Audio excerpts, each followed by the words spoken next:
There has to be some common sense. Yes, sir. They have the car stopped at 10th and Ranch, Michael Bivens. We still don't know who pulled the trigger.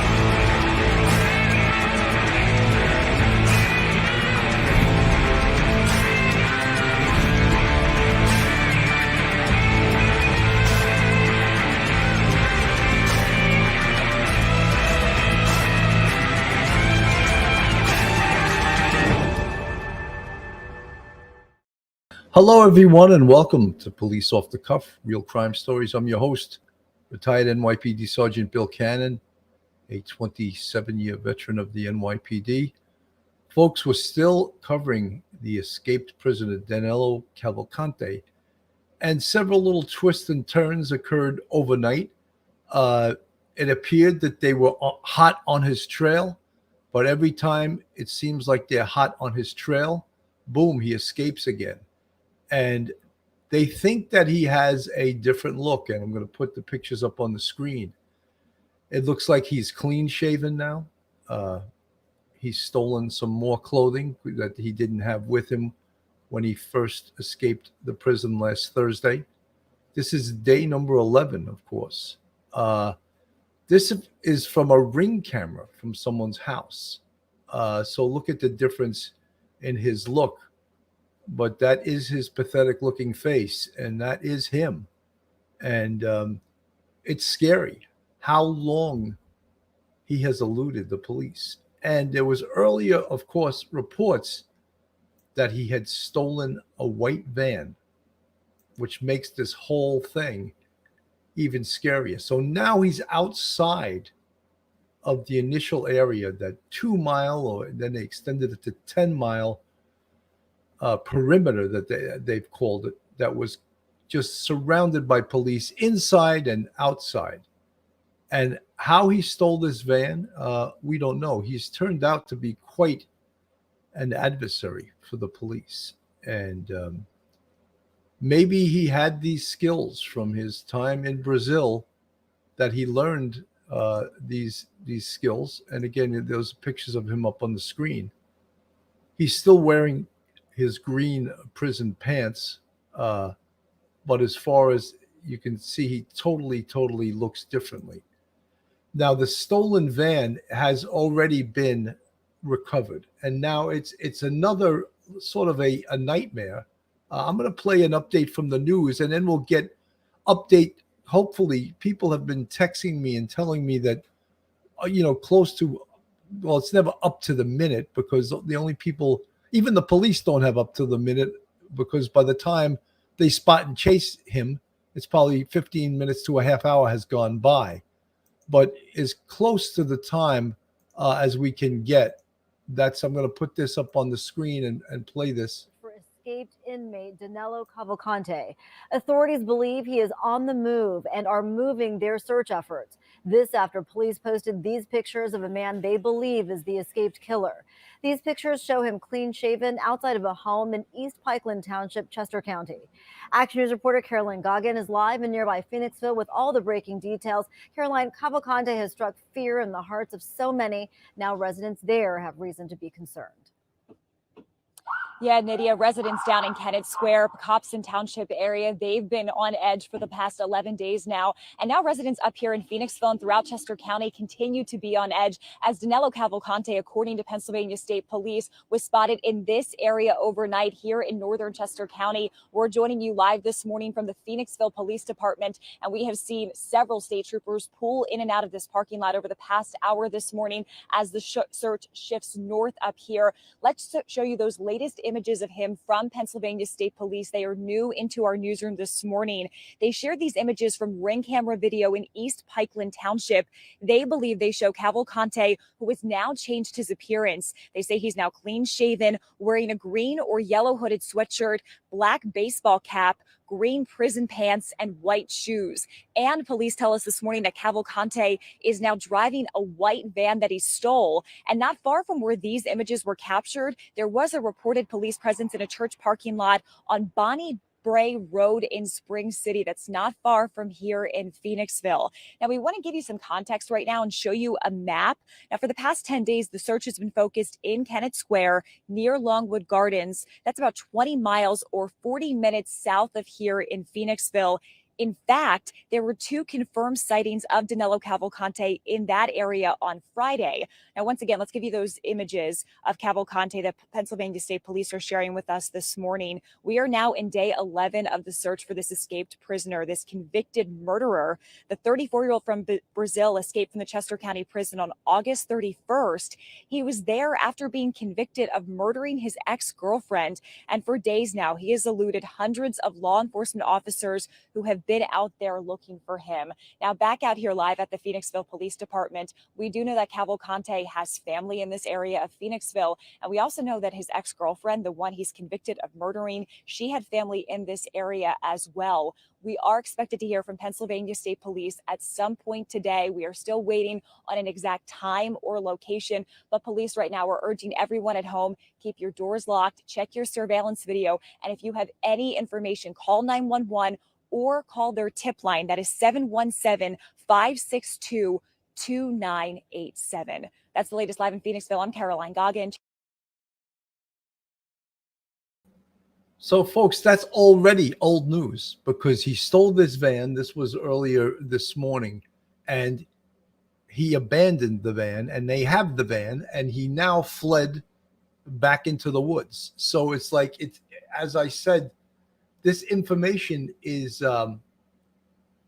it continues to be not updated to the minute because it's constantly in flux. This guy is one hell of an adversary, I would say, and it seems like he's one step ahead of the police. I'm going to put the map up on the screen that the news reporter put up.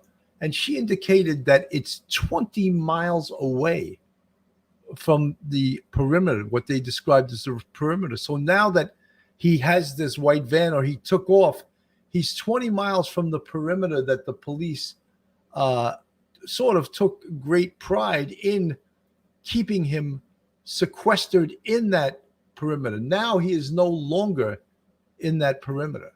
So just think of, it's almost like starting all over. Now, what do we do now? And the folks that live in this community, they have every reason to be concerned about this and scared about this, because look, as much as I know that the police are doing the very best they can, they have the very, very best police units on this, fugitive enforcement, the Marshal Service, Pennsylvania State Police.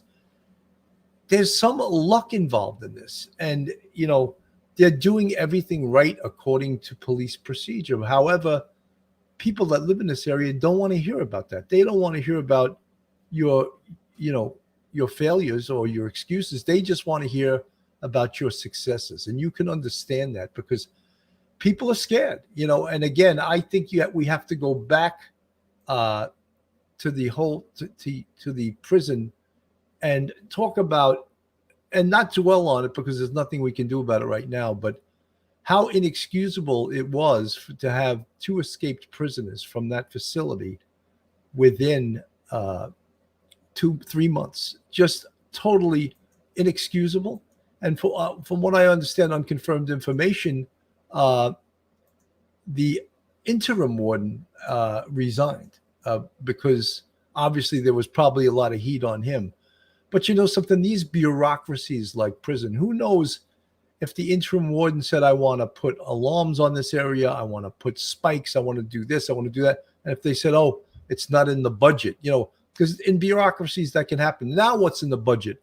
$1 million a day to keep this manhunt operational. Angela says they're towing the van. I don't know if the van is, they're showing any pictures of the van. Obviously, he abandoned the van.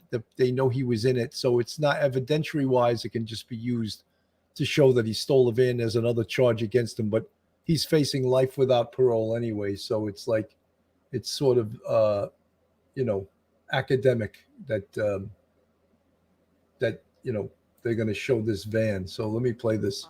The fugitive has been on the run since breaking out of the Chester County Prison 11 days ago. CBS News Philadelphia's Jasmine Payute is live now in Phoenixville with the latest developments. Jasmine, a lot happening overnight as people were sleeping.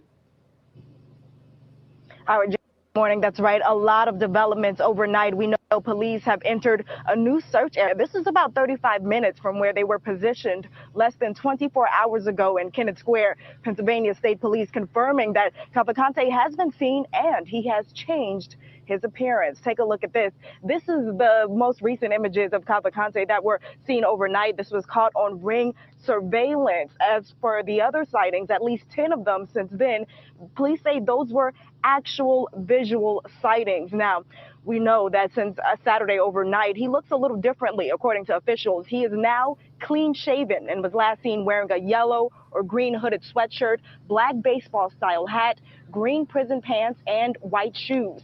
He is also reportedly operating an unknown vehicle, possibly white in color. Now, Saturday, again, he was seen on that Ring camera. That's near East Pikeland Township. Many people hoping this search comes to an end sooner than later.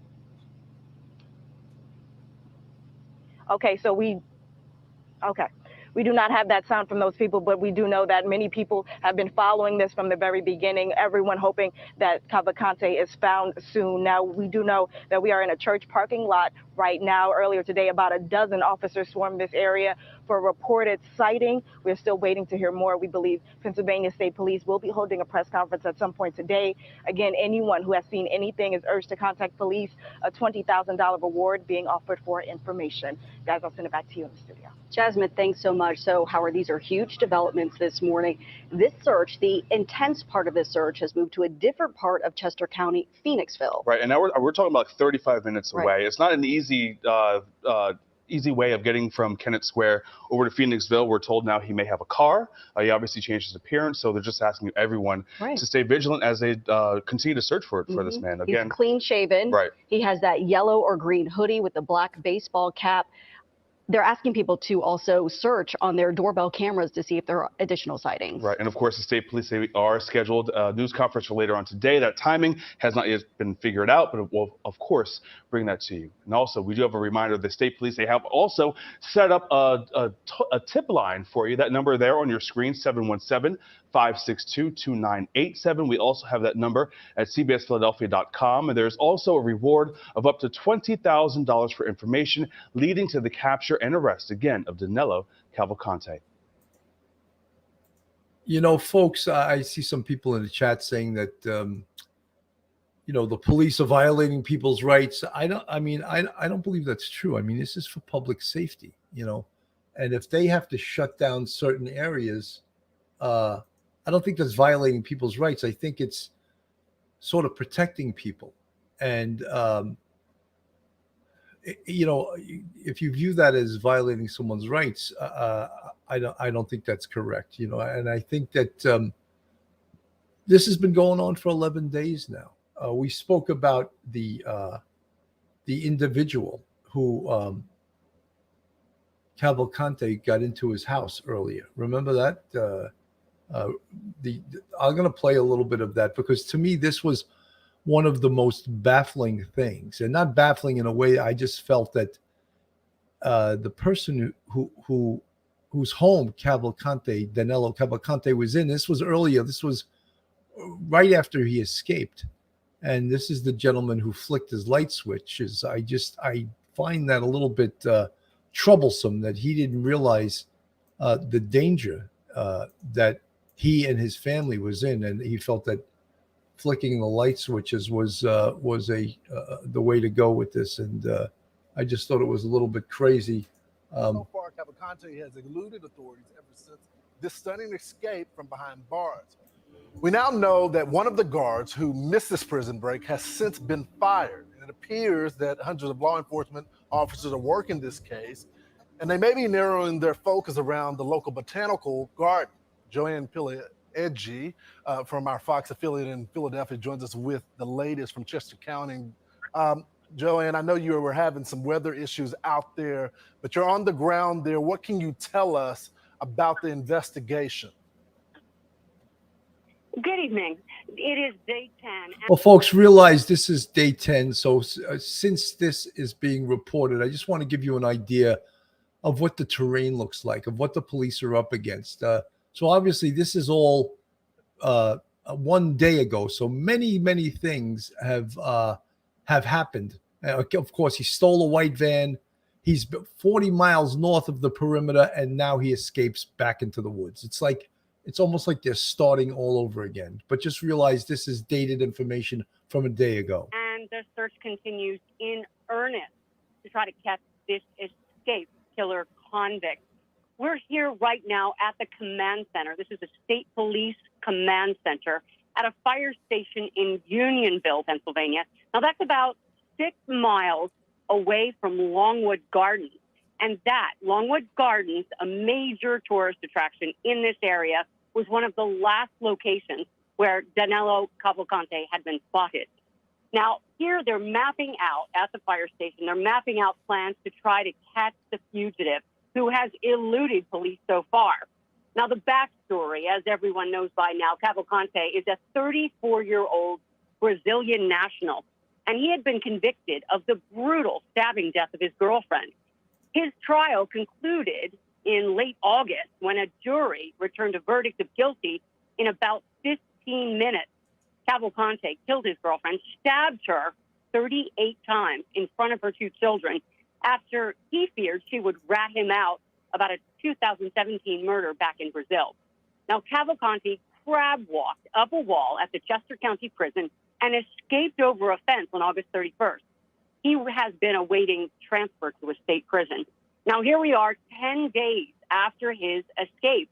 Some 400 law enforcement officials are active on the ground search for him, which includes the 1,000-acre tourist attraction, Longwood Gardens in Kennett Square. The gardens. So Longwood Gardens was where he was the last few days, but realize updated right now, he stole a van and he's 40 miles from that perimeter of Longwood Gardens.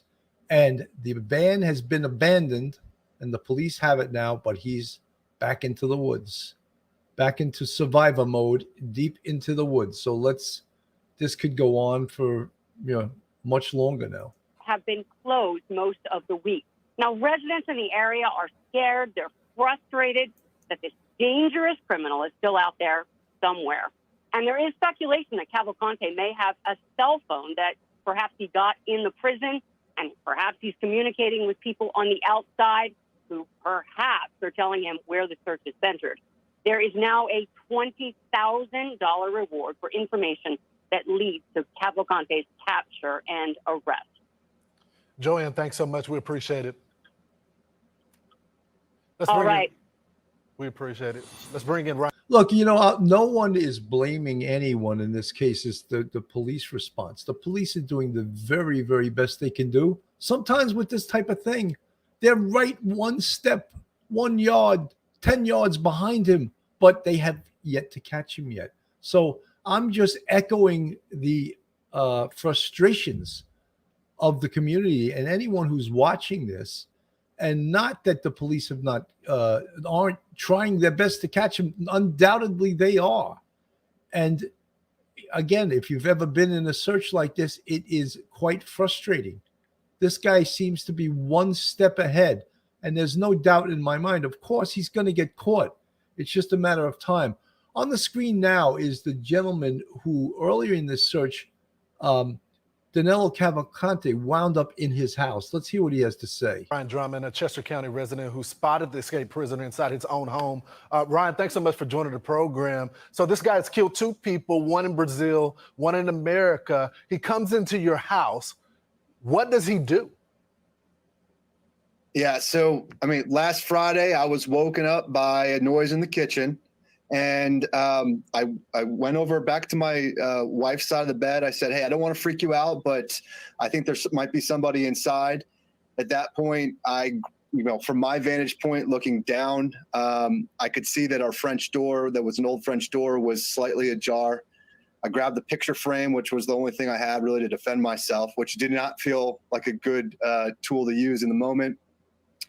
And instead, I flicked the light switch 3 or 4 times. waited a second, and then he flicked the light switch back at me. That was the acute moment of terror. I turned to my wife. I said, "It's him. Call 911. He's in the house." At that moment, just kind of braced myself. Was there going to be a confrontation? Instead, I saw him walk out of the kitchen, not running, just methodically walking towards that French door, out through my living room and out. The cops were here at our house very quickly, about 2 minutes. We noticed that he took an apple, a peach, and snap peas that we got from the farmer's market that were out on the counter. So, we're safe. I'm alive. My wife's alive. My kids are alive. We're not victims. But what's important to remember is that there are 2 victims. Those 2 kids saw their mother get stabbed 38 times. And I think the real tragedy is that, there's been a GoFundMe campaign and not much has been funded. And so, I appreciate you giving the platform to let your audience. All of a sudden, this guy's a politician because someone went into his house. Dude, what you did, I'm glad he took off. But, flicking your lights to a 2-time murderer, I'm amazed that it worked. And know that there's a GoFundMe for the victims of Danelo Cavalcante. And, hopefully your audience can support them. Those kids deserve more. Real quickly, did he say anything to you when you looked at him face to face? No, when I flipped that light switch, I was saying to him, "Hey, I know you're in the kitchen." And I think when he flipped the light switch back, he was saying, "Yeah, I'm down here, don't come down." And I think, for that reason, nobody got hurt, but that's how it went down. Ryan, you're so fortunate. We're so glad that you're still here with us, you and your family. This is a dangerous man, as you know, and you live to be able to tell the story. Hopefully law enforcement were able to get some information at your residence. Thanks so much for joining us tonight. Thanks for having me.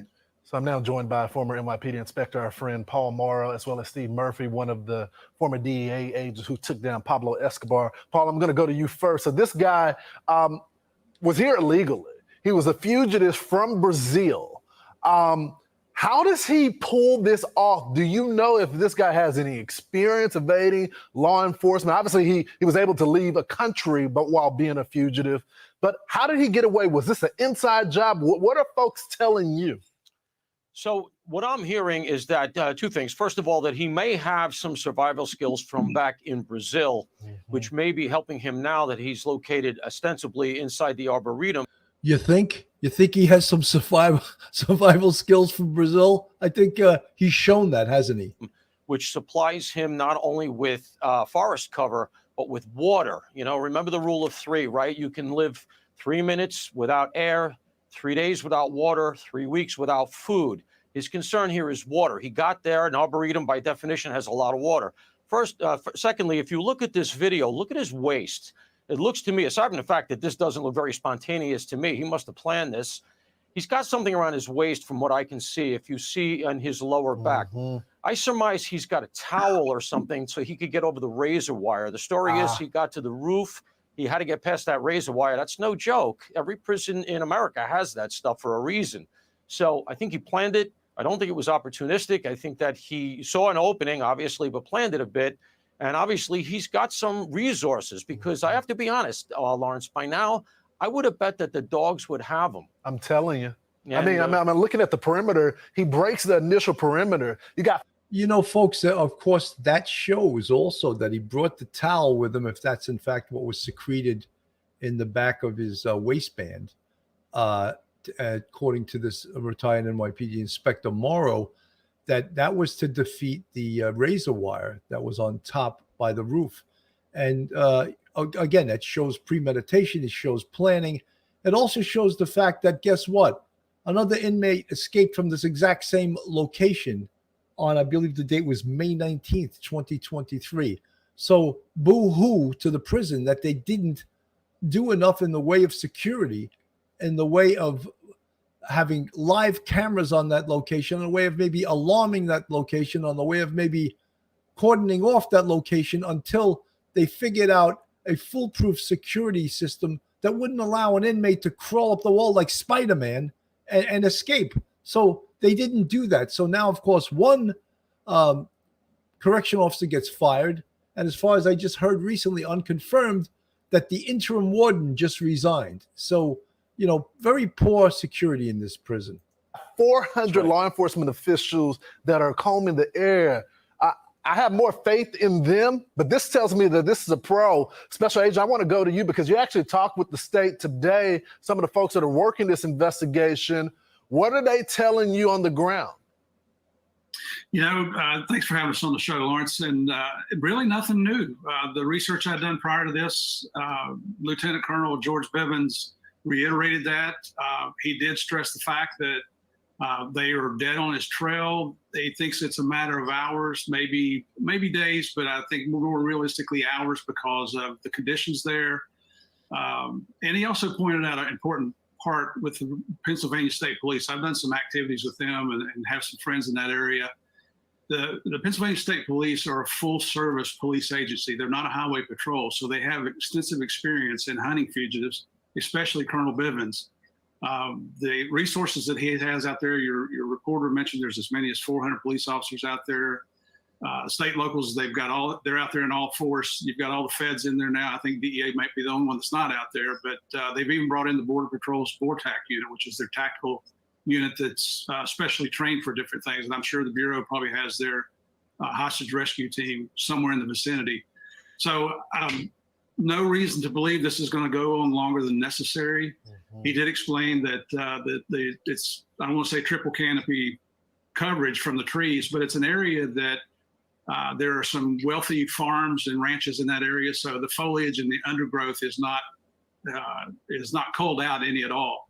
So that's thwarting the overhead helicopters a little bit. The heat and the humidity, we know that one of the canines was sent to a vet from heat exhaustion. The heat sensing equipment that they're using, when it's hot out there, it can cause false positives, especially when rocks and things heat up. So, but you know what I heard, or what I didn't hear, is I didn't hear a single complaint.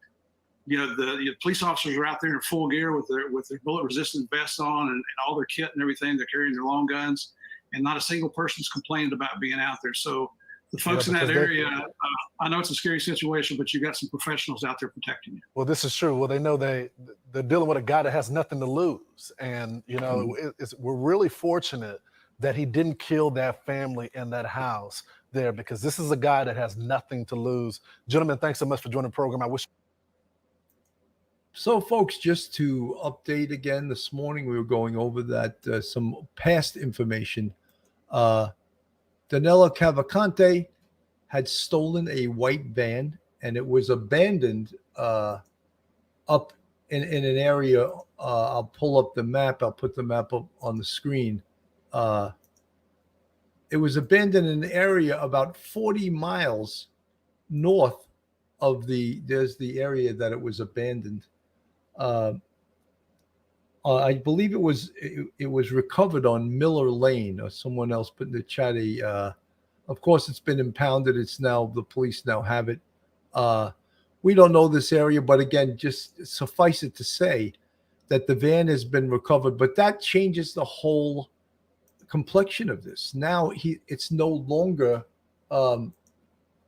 he's no longer in that protected area, no longer in that area that they had frozen. Nonetheless, he got out of that area. Now there's a whole new area, and he escaped into the woods from that van.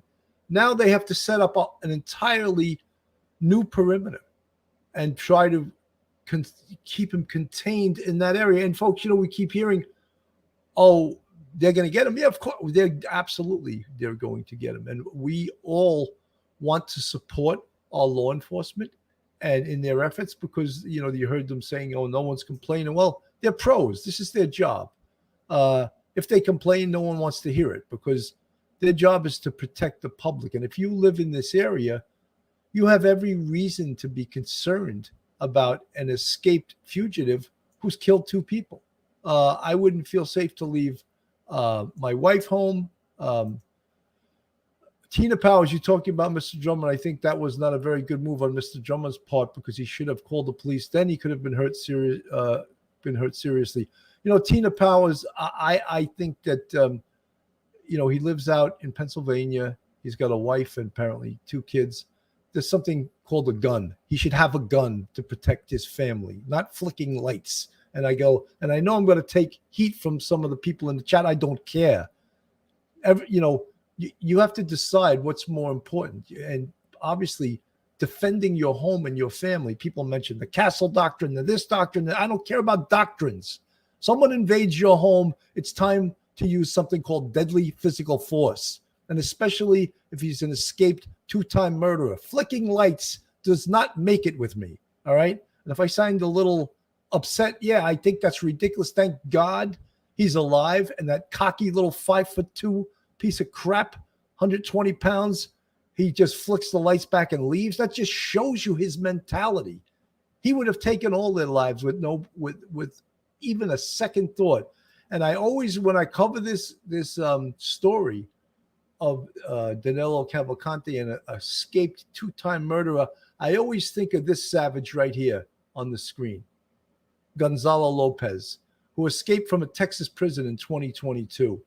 Inside job, one of the worst jobs I've ever seen of a correctional facility, allowed this guy to get on a prison van, 2-time murderer, also a 2-time murderer, serving life without the possibility of parole, gets on a prison transport van, obtains some kind of instrument that breaks him out of his leg irons, attacks the driver, overcomes the driver, flees out the bus, is shot at by the security with a shotgun. He misses.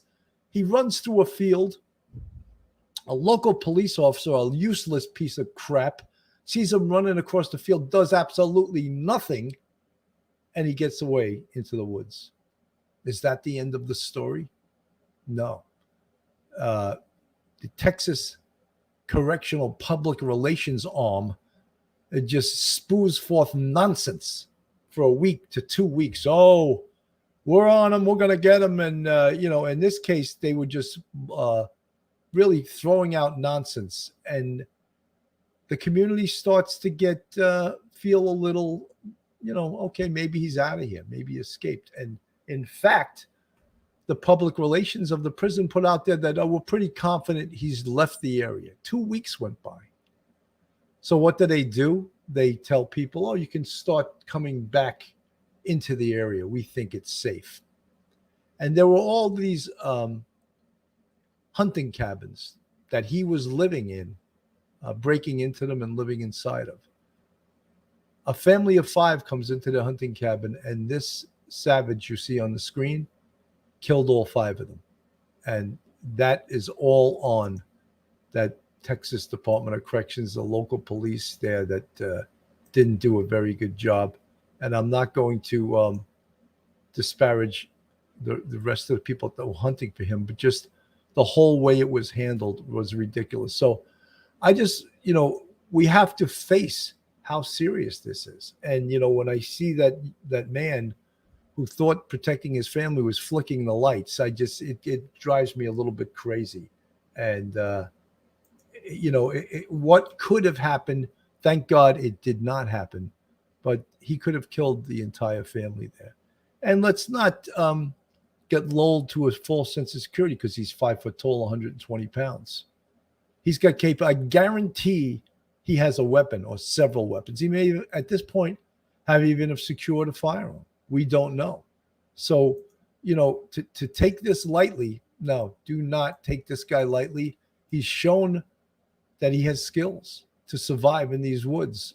It's day number 11. State police say the convicted killer was spotted twice yesterday, but as the hunt goes on, neighbors tell us their patience is starting to wear thin.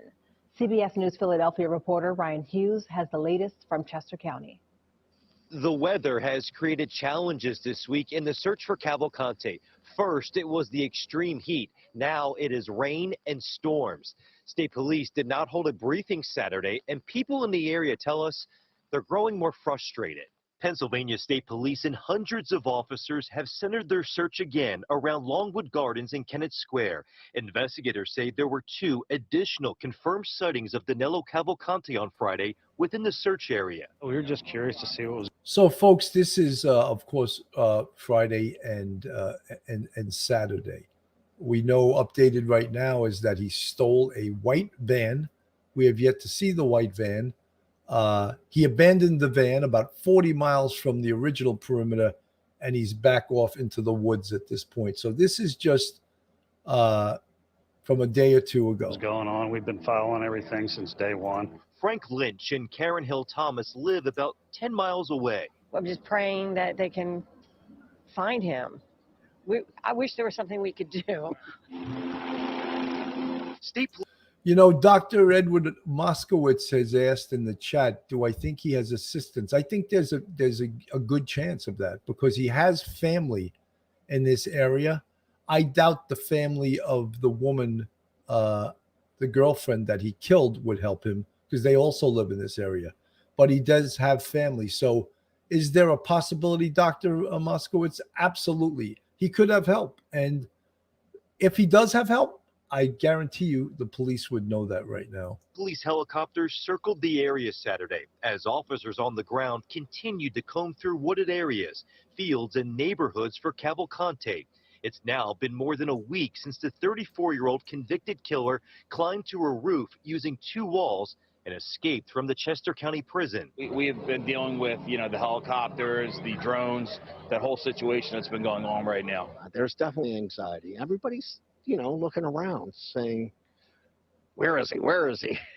Despite the search, families filled State Street in Kennett Square for the annual Mushroom Festival. It's about 3 miles from the search perimeter, and organizers say security has been increased this weekend. For Andy Slawick, it was a chance to have some normalcy with his 2 kids, with Cavalcante still on the run. It's great for, the kids to come out and for the community members to come out and really just come together and just enjoy some time and get away from all the challenges that's going on right now with the convict being loose. There have now been at least 10 sightings of Cavalcante since he escaped from prison. Police are reminding everyone, if you see him, call 911 right away. Reporting in Kennett Square, Ryan Hughes, CBS News Philadelphia. So, folks, you see there's a great deal of anxiety. And why wouldn't there be? This guy's been out on the loose for day number 11 right now. Day number 11. So what community wouldn't feel the heat of something like this, of this escaped prisoner? And you see his face on the screen. These are some new pictures of him. So who would not feel the heat, feel nervous about this individual out in the community? Day number 11, he's a dangerous fugitive. It's no joke. And something, I think many people in Pennsylvania, Pennsylvania's big time hunting country. There's a lot of people there that would take care of business if need be. You cannot depend on the police getting there in a timely fashion, because by the time they receive that 911 call, folks could be dead. And that's no one wants to see that. So as you see his new images on the screen, and the fact that he stole a white van, we already know he abandoned that white van because it's now in the custody of the police. But we know what he is capable of doing. And they've swarmed different areas. They've had him in their sights, and he's managed to slip away each time. Is that potentially some skills with surviving in the wilderness? You bet. It's absolutely skills in surviving in the wilderness, no doubt. And he's got them. Where did he get them from? Well, he was from the jungles of Brazil, and potentially he learned it from there. He's an escaped killer. Folks, this is Police Off the Cuff, real crime stories. If you like real crime, true crime from a police perspective, then you're in the right place. If you're brand new to this channel, put a 2 in the chat. If you're an old veteran and you're subscribed, put a 1. And all you number 2s in the chat, go on our YouTube, hit that subscribe button, give us a thumbs up, and ring that bell. And folks, if you want to support us, we have a Patreon with 3 different levels, and we also have a YouTube channel membership at 5 different levels. So I see a lot of folks in the chat with 2. Someone's 1.5. I don't know what that means, but that's pretty funny.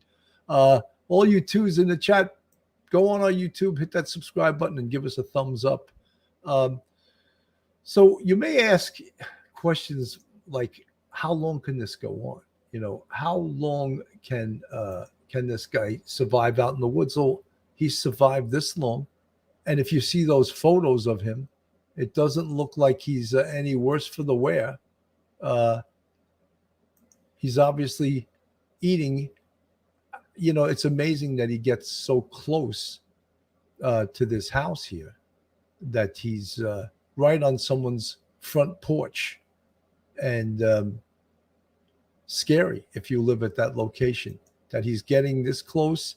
And again, being caught on ring cameras, being caught on trail cameras, but however, not being caught. That's a little bit scary, a lot bit scary. Here's a little bit from day number 10. Stretching into a second straight weekend. Good evening, I'm Jennifer Lee. Danelo Cavalcante has now been on the run for 10 days in Chester County. He escaped Chester County Prison last Thursday while waiting to be transferred to a state facility. Police say there have been 2 more confirmed sightings yesterday in the area near Longwood Gardens and Kennett Square. Hundreds of law enforcement officials are working around the clock, checking on dozens of leads, but tonight they appear to be no closer to a capture. Authorities believe Cavalcante has been spotted nearly a dozen times since his escape. Joanne Pileggi is live at the command center in Unionville. Joanne, are we any closer to finding this prisoner? I think that is a big question around here. It is day 10, and the search continues in earnest to try to find, to locate, and arrest this killer convict escapee. The state police and other law enforcement agencies have set up a command center at the Unionville Fire Station. It's about 6 miles away from Longwood Gardens, one of the last locations where Danelo Cavalcante was spotted. They're mapping out plans to try to catch the fugitive who has eluded police so far. We need someone that knows how to track this guy through the woods. He escaped from Brazil through a jungle, which is much more dangerous than these woods here in Longwood. Cavalcante, the 34-year-old Brazilian national, had been convicted of the brutal stabbing death of his girlfriend. His trial concluded in late August when a jury returned a verdict of guilty in 15 minutes. Cavalcante killed his girlfriend, stabbed her 38 times in front of her 2 children after he feared she would rat him out about a 2017 murder back in Brazil. Cavalcante crab-walked up a wall at the Chester County Prison and escaped over a fence on August 31st. He was awaiting transfer to his state prison. We need to do something different to catch him. This isn't working. 10 days now after his escape, some 400 law enforcement officials are active on the ground search for him, which includes the 1,000-acre tourist attraction Longwood Gardens in Kennett Square. The gardens were closed most of the week. Residents in the area scared, frustrated that this dangerous criminal is still out there somewhere. There's cops all over the place every day. There's helicopters, but no one is really zoning in on him. Yeah, that is what they're trying to do. Zone in on this convicted killer who escaped from the county prison. Now, there's been some speculation that Cavalcante may have had a burner phone or some type of phone with him when he escaped from prison, but then people are saying, how would he possibly charge it at this point? Has he continued changing clothes? Has he cut his hair? No one knows, right? Well, the search continues, as we said, in earnest, and we are live tonight at the Poe Marlin Fire Company in Unionville, where about 6 miles away from Longwood Gardens, where he was apparently last seen sometime yesterday or early this morning. Back to you, Jennifer. So, folks, I hear and I read even the frustration in the chat. But you know something? The police are on this. Is there any other techniques? Would you like, some magician to come in to find this guy? They're doing everything correctly by the book. They're searching they're doing grid searches. They're doing spiral searches. They're covering the perimeter. They're putting trail cameras up. They're interviewing folks within the perimeter, outside the perimeter. They have helicopters up in the air. They have drones up in the air. They have German Shepherds, bloodhounds, right? Drones, every possible technological advancement that they're using to try to find this guy. He's evaded them, no doubt. Are we all frustrated over this? 100% we are all frustrated. And as I said earlier, the reports that I played, the video, they were from a day or two ago. However, up to date right now, this is where this map right here, where he was last seen, where he abandoned the van. So that area now is where they have to now set up a new perimeter, and they recovered the van. However, he fled into the woods again.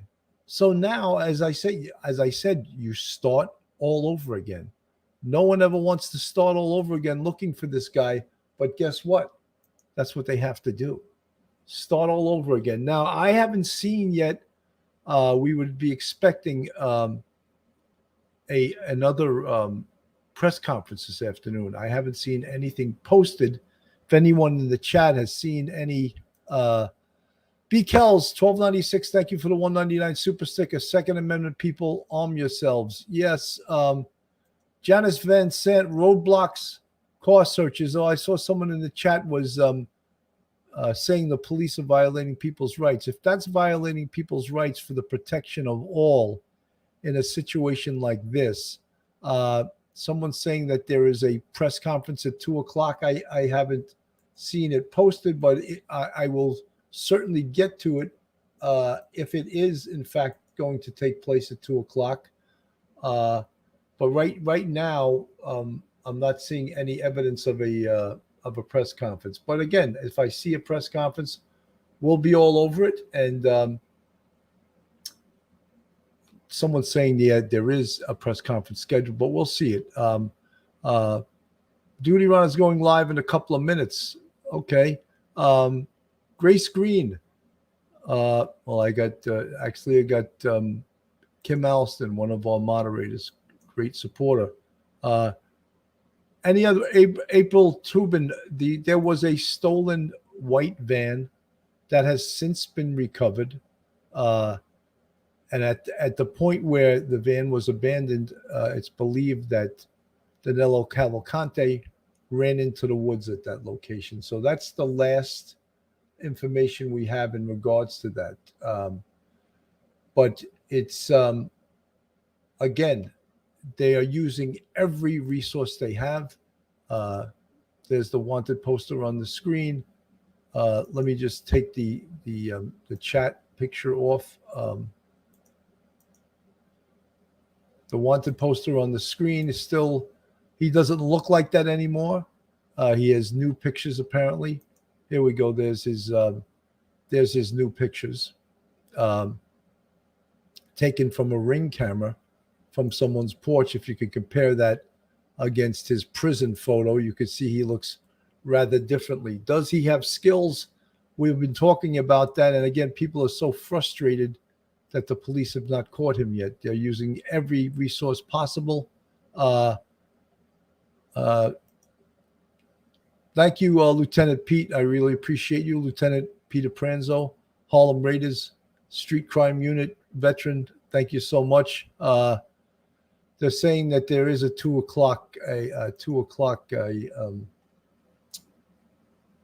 press conference. Again, I'm not seeing it on the screen, but if it does come up, I'll go right to the press conference in regards to Danelo Cavalcante.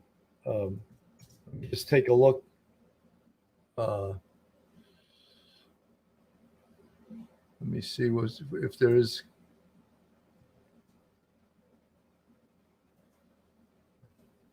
See if we can get to the press conference.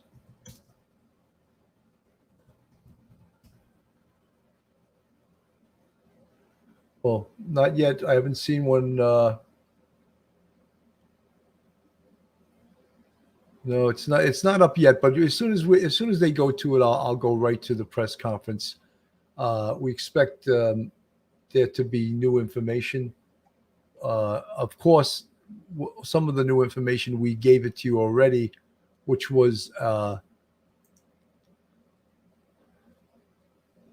okay. The fact that he was in a white van, a stolen white van. That van was recovered by the police, and then he's in an entirely new area right now. An area that was 40 miles from the original area. So it's not the original area that they had secured. Now there has to be.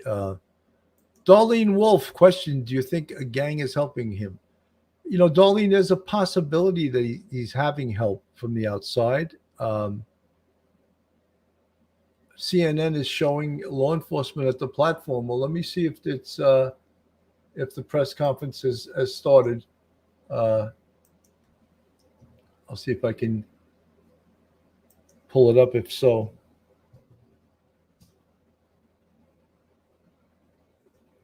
Find it.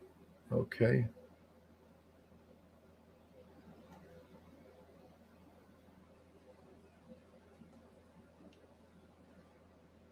No, I'm not seeing it yet. We'll keep looking for it. If anyone, I'm not seeing the press conference. Well, as soon as it comes on,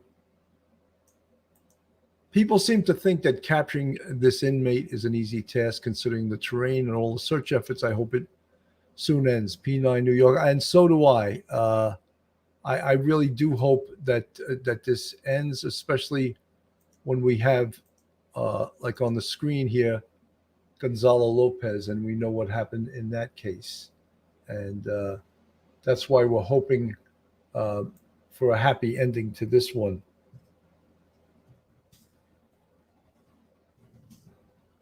But he is now, the update is he's back in the woods after stealing a van, and hopefully that they're going to be on top of him and they'll be able to catch him. But right now, I'm searching for the live press conference.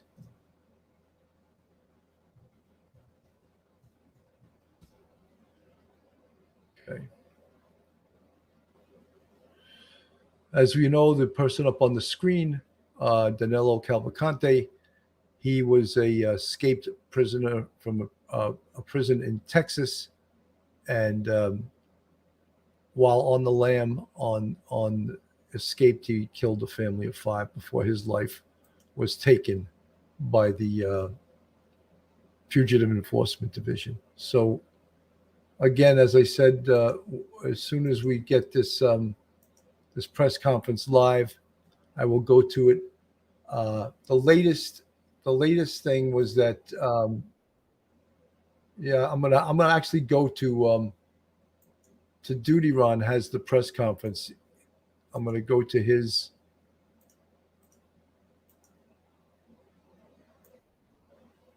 It was our first indication that Cavalcante had been able to travel from the area of Longwood Gardens. Photos of Cavalcante were downloaded from a video doorbell and have already been provided to the media. Some of those photos are here adjacent to the podium. You will note that Cavalcante is now clean shaven and wearing a bright green hooded sweatshirt. Investigators were also made aware of another sighting in the Phoenixville area in which Cavalcante appeared at a residence of another old work associate at 10:07 p.m. That associate was not home, but a female resident observed Cavalcante and called her friend. That friend responded to the residence and eventually placed a call to local police. police investigated and then notified PSP. During that investigation, there was an indication of a white vehicle possibly being used by Cavalcante. An updated photo of Cavalcante was provided to state and local law enforcement at 2:30 a.m. Using the description provided, at 5:20 a.m., investigators identified a vehicle from the Longwood Gardens area, which fit the description of the vehicle operated by Cavalcante. Upon contacting the vehicle owner, the owner realized their vehicle had been stolen. Further investigation revealed the keys had been left in the vehicle. Law enforcement nationwide was immediately notified of the theft, and an alert was provided to state and local law enforcement at 5:37 a.m. After an extensive search, the vehicle was discovered abandoned in a field behind a barn in East Nantmeal Township at 10:40 a.m. Investigators have been searching the area around that location since that time. We are obviously very concerned that Cavalcante has or will attempt to steal another vehicle to facilitate his escape. As a reminder, we ask for the public's help by familiarizing themselves with the updated photographs and description of Cavalcante, to check security cameras they have, and to call us immediately if they believe they may have seen him. Again, we ask residents to please secure homes, outbuildings, and vehicles. This most recent incident is a reminder that he will take advantage of any opportunity to obtain items he needs. It is also imperative that anyone with information about Cavalcante contact us immediately so we can act on it in a timely manner. I have told you from the start of this manhunt that we were conducting a multifaceted investigation, which includes strong investigative and technological components. Those aspects become even more important now. We will aggressively continue this investigation with our federal, state, county, and local partners until we successfully bring Cavalcante back into custody. Cavalcante is considered extremely dangerous, and there is a reward of up to $20,000 offered for information leading to his capture. Anyone with information is asked to call our tip line at 717-562-2987. 717-562-2987. I know this is an extremely stressful time for the community. I assure you, we are doing everything possible to bring this to a successful resolution as quickly as possible. I also want to make mention of a special thank you to Longwood Gardens. I will tell you that for some time, the past several days, we've had to essentially take over that property, and they have been very, very accommodating, and I appreciate that. Not everyone, not every business or organization would be as accommodating as I think. And with that, I would be happy, and as will the others here, to take any questions you may have. Colonel, I slip through. I mean, he had 400 officers within this perimeter. They have 400 officers. Square miles, I understand it. Yet he I somehow knew this was going to be the first question. perimeter and then is spotted in Phoenixville. How do you explain that? Well, what I would tell you is that, as I've said from the very beginning, there are a number of challenges in any investigation. No perimeter is 100% secure, ever. We did a very good job, and I will tell you, I applaud the men and women who were. You can hear during this, obviously, this press conference, how frustrated even the press is getting very aggressive in regards to, the questions they're asking. How did he get out of that perimeter? How was he able to escape that perimeter? And they're getting, they're pretty damn annoyed, how was he able to do that? And of course, the lieutenant colonel is letting people know this is how, and not every perimeter is secure. And again, there's no real excuse, but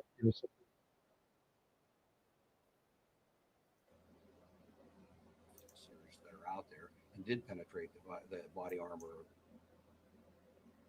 So it brings a different dynamic to that search, but there are a lot of similarities in the search as well. And again, that's where I tell you that we try to take lessons from all of those and bring those to the next job. So, folks, again, the update: he stole a van in the early morning hours, and the keys were inside the van. How many times are you told never to leave your keys inside a van? So someone obviously wasn't paying attention. As you can see this on the screen, this is what he looks like now. He's totally changed his appearance. He went, according to the press conference, he went to the home of a former friend with whom he used to work with. And the friend wasn't home, but a female was home, and she called the friend, and then who in turn called the police. So apparently he wasn't getting assistance from this particular person, but he changed his looks. He more or less probably also stole some things from that house, because as you could see, he's got a whole new getup. He has a whole new look, and it's that's what's helping him get away, changing his appearance, changing his look, and again, it's almost like they have to start all over with a fresh new search, because he's fled back into the woods. Buffalo Rick, yes, he made it 20 miles north of the original perimeter. They said actually almost 40 miles. Well, after all, he had a van. He was no longer on foot. The friend better watch his back. Yeah, well, look, everyone needs to watch their back until this individual is caught. Right now, he's still out there. Again, you see these trail camera pictures from a bunch of days ago. The way that he looks right now. And he's back into the woods. And it would be undeniable not to acknowledge the fact that he does have skills. He has skills that enabled him to escape. Paul Rice, he has help. There's potentially he does. There's sorry, I couldn't find a link for you. Glad you had better luck. Actually, Doug Lover, I borrowed it from Duty Ron, since we are good buddies, and he had the press conference, and I played it from his podcast. He's live now, and I didn't want to stay on it too long because that's sort of an intrusion upon his show. But I was able to play and get the gist of the press conference of where they're at right now. Eliza Krogan, he didn't lose the van. He abandoned the van. Potentially, he could have been being chased. We don't know the fact, or they knew about the van. So obviously he got out of the van. He abandoned it, because had he not, he would have gotten caught. So he abandoned the van, and now he's on foot again. Can he obtain another vehicle? Well, he obtained this one. Yeah. Do I think he jacked another vehicle? I don't know. Look, as I said, all of the information we're getting, even the people that are in Pennsylvania with boots on the ground, reporters, the JLR investigates, he's usually a half hour to an hour behind, and he's on the ground. He's boots on the ground. So we're reporting this from, in my case, from New York. And so the information is never at the minute, even with the police, it's not immediate information. So we're reporting this to you as best we can, and as up to date as we can. Buffalo Rick, I'll bet he is armed. You know something, Buffalo Rick? I think you're right. And if he's armed just with a knife, then that's armed. Dr. Edward Moskowitz, thank you so much for the 1999 super sticker. Thank you for all you do to keep us updated. Prayers for law enforcement. Dr. Moskowitz, I echo your concerns, and I echo thank you for those prayers for law enforcement, and also thank you for your support. Very much appreciated.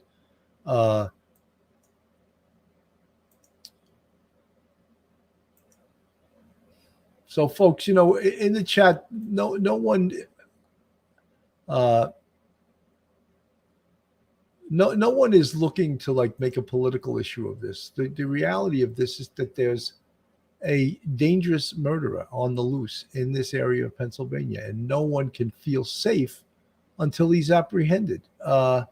So, we're not saying, no one's making an issue that he crossed the border illegally, which happens to be true, but that's not the issue here. The issue here is that he escaped from a prison, and no one in this area of Pennsylvania can feel safe until he's captured. And again, he's like 30 to 40 miles away from where the original perimeter was. And there's the map of the area where he's in right now. So, just to let everyone know that may live in that area, this is where he is.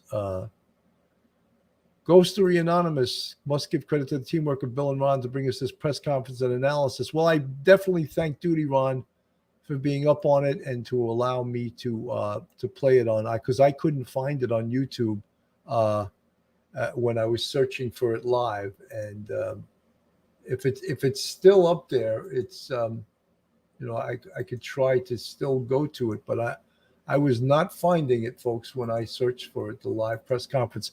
And a lot of it, of course, is the questioning from the let's see.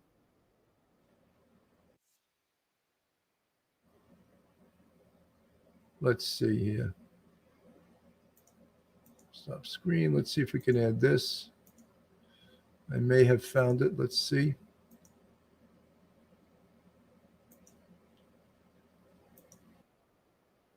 How resourceful he is, how resilient he is. I mean, pretty impressive so far how he's been able to get around. Do you think that was underestimated? No, I don't think anyone underestimated him. I think, everyone knows that, he is somebody that comes from a background where he has endured some hardship, and there's no doubt he is willing to endure some hardship now. His choice is to go to prison for the rest of his life. He chooses not to do that. Unfortunately, that is not what's going to prevail in the long run. And so he is very determined. We are even more determined. He will be held to justice, and we're going to bring him back into custody. Super questions. Do we know where he got the hoodie and the razor to shave? Was this at the dairy farm or another break-in? The hoodie was at the dairy farm. I don't know about the razor. And then the second question is, we know that in 2021, some people in Bill helped him as he tried to escape. Is the gentleman that he tried to reach out to one of those people? I am aware of that information, and I don't want to comment any further on that right now. I have one more question. Is there any chance? So August 22nd, on or about, is when he was convicted, and he might have had come in contact with people. Is there any chance, upon that conviction and the people he was talking with, that he hatched this plan to escape on a certain day? I mean, it looked like he had a little help in the prison getting out. He had that watchdog guy there. But is there any thought that he started this whole process upon the day he was convicted? Like, is there any way to tell his defense attorney, et cetera? I don't know that there's a way to tell that it was that specific day. Do I think he has been trying to plot this? Yes. Do I think he took advantage of an opportunity that presented itself that other inmates told him about from a different inmate escaping that way? Yes, I think he took advantage of that opportunity. But he has any number of opportunities from the time he is convicted or even prior to have contact with his attorney, with family members, and so forth. And so at any point along the way, the plot could be hatched or the plot could be continued as it goes on. At this point, I am not in a position to say that on a specific day, that's where it was hatched. What's your message to those in the community who may be trying to assist him in this? And what kind of charges could he face? They will be prosecuted vigorously if we can prove that they assisted him. And the types of charges depends on the type of assistance. But we have a district attorney here, and I don't want to speak for her, but I'm certain that she is well prepared to prosecute anyone who assists in any way. Yes, sir. Do we know anything about where you worked in Chester County prior to the murder in 2021? You seem to know the area pretty well. And also, President Biden's sister lives in Kennett Township, where Secret Service called in at all. First, yes, we do have a lot of information on his background, and all of that factors into the overall investigation. Secret Service would be one of many federal partners that has access to information, and certainly anything that might pertain, not only to anybody who lives here, but visits or so forth. They would have full access to information. And can you tell us, was it mushroom farms or equestrian farms where you worked? Or? I'm not going to go into all the background of what we have. What's your level of confidence that you have an idea of where he is right now? If I knew where he was right now, I mean, we would go catch him and bring him back. Yeah. What I'm telling you is that I'm confident we will identify where he is. He slipped that perimeter. He got out. We found the vehicle. We found where he abandoned it fairly quickly. I am confident that we will continue aggressively proceeding on this search and this investigation, and we will eventually capture him. I'm not prepared to say that will be today or tomorrow. I don't know if it will be. I hope sooner rather than later. You have the resources out right now where you found him. Is there any confidence that he's in that area, or we're still searching? We'll do a thorough search and try and either capture him or eliminate that assessment. Just based on what you've learned the last few hours, what did you find inside the van, and why do you believe he may have ditched that area? I don't have a complete counting of everything that was in the van yet. Quite frankly, I've been busy with a number of other things, but I've got some very talented people that are working on that. Some of the folks back here have been directly involved in those operations. What I would tell you is that we take all of that information and factor that in as we go forward. I would also tell you that one of the reasons that I believe he dumped that vehicle was a lack of fuel. You got any indication if there or any other reports of stolen vehicles in that area where you found that van?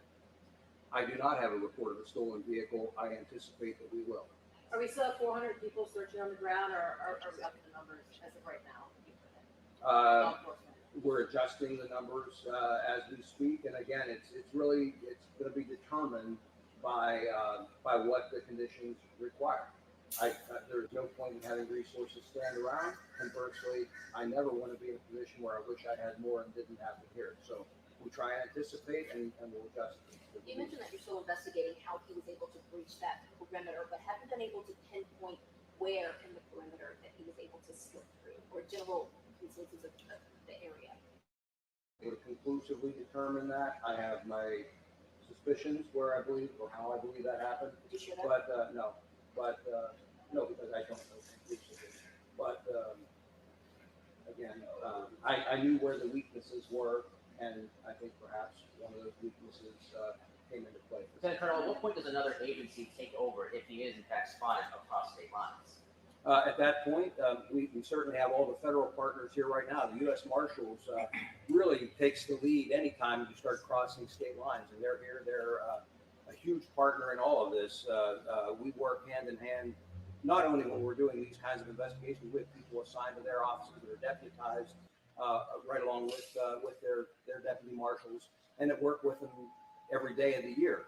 So this will be seamless if it ever does transition across the state line. Right now, there's no indication that that's the case, but if it does, it won't change the investigation much at all. It simply, we would also then simply transition in another state police agency or whoever the lead investigative entity is in that state. Senator, what's your message though to the community? I mean, they've been watching you guys chase this guy now.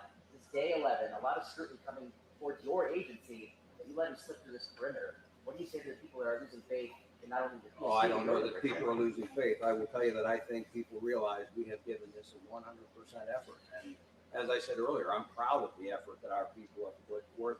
I'll take responsibility for it. I lead this effort with them, and I'm proud to do it. I appreciate the support we've gotten from the community. I think the community recognizes that in any kind of a major operation like this, there are simply times things don't go the way you plan. That happens in investigations, it happens in manhunts, it happens in all kinds of things. I've had a long career in law enforcement. Rarely do things happen exactly as I planned. That's why if you're smart, you're planning contingencies and you're ready to adapt to whatever happens. This is a minor setback. We'll get them. It's a matter of time. Can you comment on why the sister was arrested? As was alluded to earlier, there are some immigration issues. Beyond that, I don't really have a comment. Sorry to answer this, but have you interviewed and or gotten in touch with people that helped him in? As I said earlier, I am aware of that information, but I'm not prepared to discuss what actions we've taken with regard to it. Two things. We've been getting some tips about a sighting at a church. You film that? I don't have, At a church parking lot. no, I don't have any information. Any chance he's still in Phoenixville and someone drove that van up there? Sentenced to life in prison. When he is caught, what happens to that sentence? Is there any addition tacked onto it? He can be charged and there can be an addition put on. I can tell you that there's already a commitment that he would go directly to a state correctional facility when he is captured. And we'll work through the rest of what occurs at that point. Was there any chance? I'm sorry. Was there any chance? Did anybody see him driving the white van, or could it have been someone else? And he's in Phoenixville. Somebody ditched that van up there. Is that the realm of possibility? No, I'm confident it was him in the van.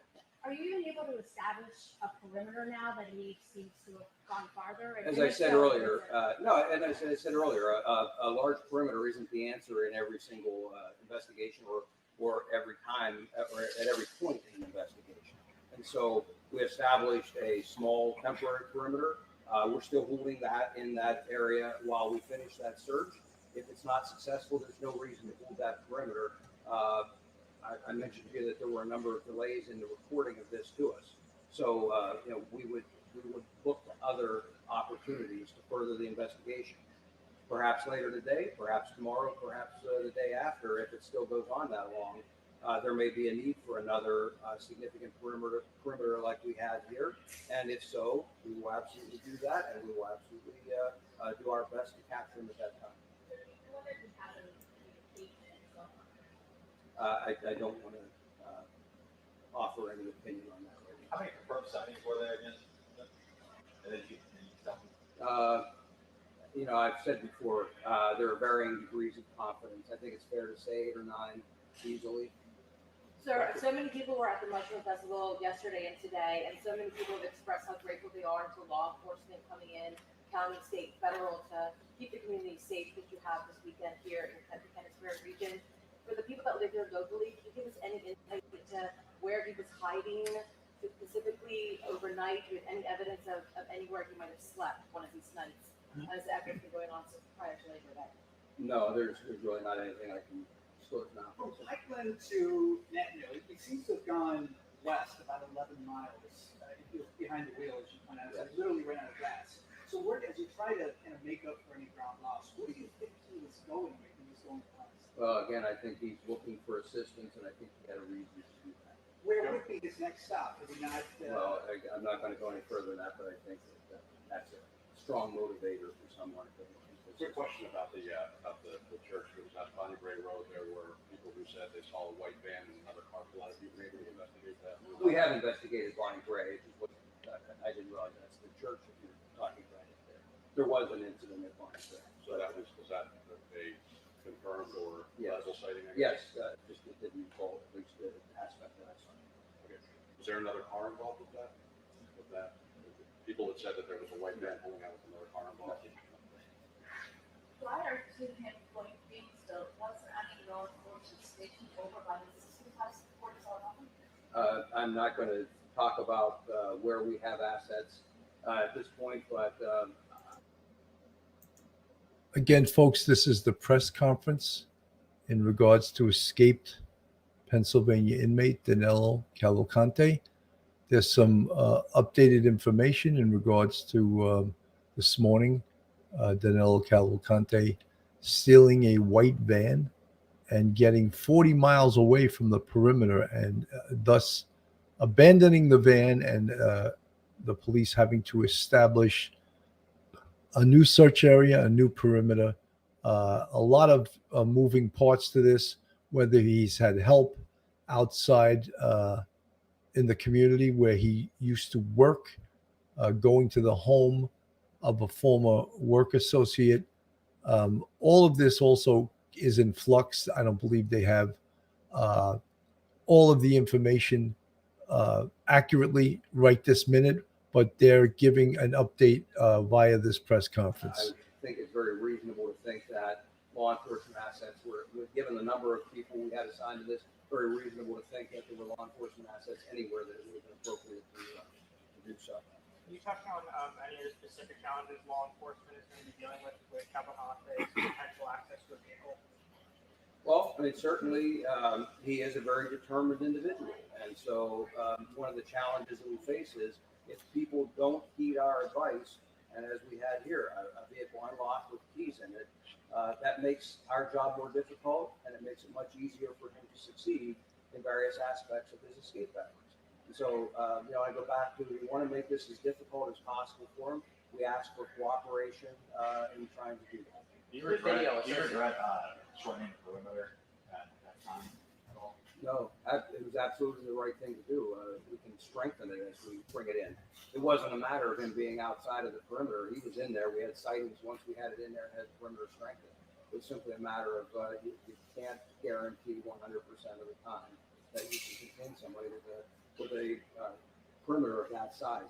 So there's video and audio of this interaction here that we're looking at. This still though. Yes. But you're not releasing it. Not at this time. No. Does he have any Eventually? I don't know. That'll be to be determined as we go forward. What we wanted to do was let the public know. Really, the important thing here was to let the public know what his appearance is right now. And so we took some of the best stills out of that video. The rest of it is not necessarily so important. This is what matters. But I asked you in the Center the other day, why not just be fully transparent about everything that you Oh, know? I think we've been exceptionally transparent through this investigation. And at some point, perhaps I will release the video. This has been a fluid investigation. Most of the people in here probably haven't slept an hour in the last 24 hours. And so my focus isn't on how can I maximize the content that I can push out. It's how do I maximize the content that is necessary to effectively move this investigation forward. And that's what we're trying to do with these. We'll make decisions on the video. There's nothing to hide with the video. It's just it takes more effort and things away from the other investigative steps that we're taking. And so for right now, we hurried up and got some stills ready so that we can release those. Does he have any? Folks, this is the press conference in regards to Danelo Cavalcante and some of the new occurrences that have happened today. I've been on the air for a bit right now. If there's any new developments, I'll surely get back on the air and cover them. I know there's a lot of folks on the air right now reporting this. There's YouTubers with boots on the ground who have been reporting this live. And as I said, police off the cuff has been all over this. And if there is new developments regarding his whereabouts, capturing him, anything that I feel we should get back on the air for, I will do so. In the meantime, folks, have a wonderful Sunday, and I'll see you very soon. God bless. One episode just ain't enough.